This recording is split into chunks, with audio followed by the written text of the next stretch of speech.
Half circle দিয়ে 4টা drawing একটা ভিডিও থেকে শিখাতে পারেন আপনার সোনামণিকে। তো দেখুন, প্রথমে একটা হাফ সার্কেল থেকে আমরা একটা চায়ের কেতলি আঁকবো।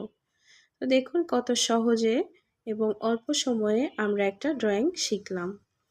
তো তারপর হচ্ছে আমরা একটা কুঁড়েঘর আঁকবো। তো দেখুন একটা হাফ সার্কেল থেকে কত সহজে একটা কুঁড়েঘর আঁকতে পারি আমরা। হয়ে গেল একটা কুঁড়েঘর আঁকা। তো সর্বশেষ আমরা এখন দরজা আঁকবো এবং জানালা। হয়ে গেল সুন্দর একটি কুঁড়েঘর আঁকা। এবারে আমরা একটা ক্যাপ আঁকবো। তো দেখুন কত সহজে একটা ক্যাপ আমরা ড্রয়িং করতে পারছি। এবং সর্বশেষ আমরা আঁকবো একটি মাশরুম। তো দেখুন কত সহজে আমরা একটা মাশরুম ড্রয়িং করতে পারছি হাফ সার্কেল থেকে।